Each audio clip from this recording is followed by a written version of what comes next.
Maryam Monsef's dismal time as the Minister of Democratic Institutions has finally come to an end.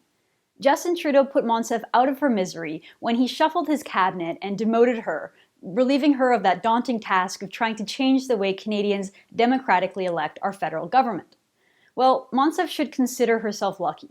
She was in way over her head from day one.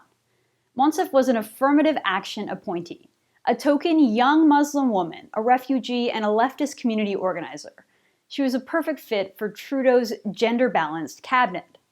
But it became very obvious very quickly that Monsef wasn't fit for the role. First, she mocked the opposition, suggesting that social media sites like Twitter were a better platform for democratic engagement than traditional voting booths. Yesterday, the first day that we brought forward the conversation on electoral reform, the hashtag electoral reform on Twitter alone garnered nearly 12 million impressions in one day. This is the 21st century way. Then she belittled a parliamentary committee, saying they didn't get the hard work done simply because their recommendations didn't match her stated preferences for a new type of voting system.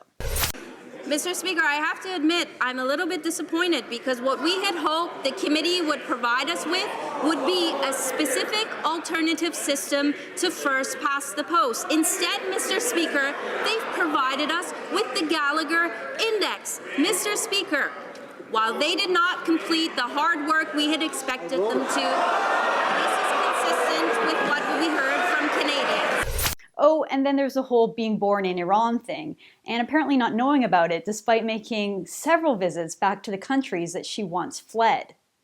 After a run of bad publicity and countless unanswered questions about her mysterious past, Monsef has been demoted to the minister responsible for the status of women.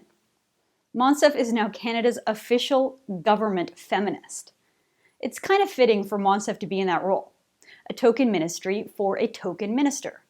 The status of women ministry is, of course, as unnecessary in Canada as Monsef is in Canada's cabinet. The idea that Canadian women need a special government agency is both demeaning, pejorative, and frankly, it's out of date and out of touch. Canadian women are not victims in need of some special government assistance. We don't have a single set of issues that require special subsidies and handouts from the federal government. And we certainly don't need a department of professional feminists telling us which issues are ours.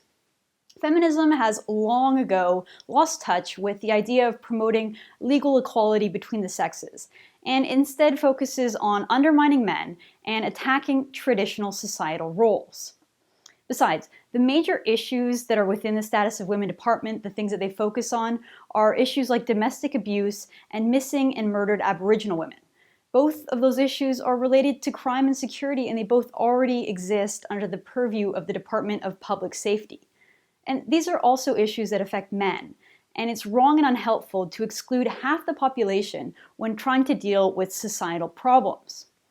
Now, predictably, many feminists have argued that Monsef's new role isn't a step down. Check out this story written up in iPolitics. The article quotes three people, three leftist feminists who all take issue with me and other journalists calling Monsef's demotion, well, a demotion. A spokesman for Equal Voice, which is a feminist organization, said that it is ignorant and naive to call this a demotion. They rather proclaim that, quote, Equal Voice saw Monsef's move as a promotion, unquote. While it takes quite the stretch in imagination to believe that Maryam Monsef has been promoted. For what? A job well done? What exactly did she accomplish in her previous role, aside from getting a lot of bad press? Instead of blindly defending Monsef simply because she's a woman, organizations like Equal Voice should recognize that Monsef, in many ways, is doing a disservice to Canadian women. She reinforced harmful stereotypes about women not understanding math when she suggested that the equation for electoral outcomes was just too complicated. She once tweeted that she was fascinated by Sharia law, the Islamic religious code that subjugates women and often permits marital abuse and rape. And she threw her own mother under the bus when it came to her whole birthplace scandal. Maryam Monsef is no feminist hero. She's a politician in over her head at a department that has long outlived its mandate. For the Rebel.media, I'm Candace Malcolm.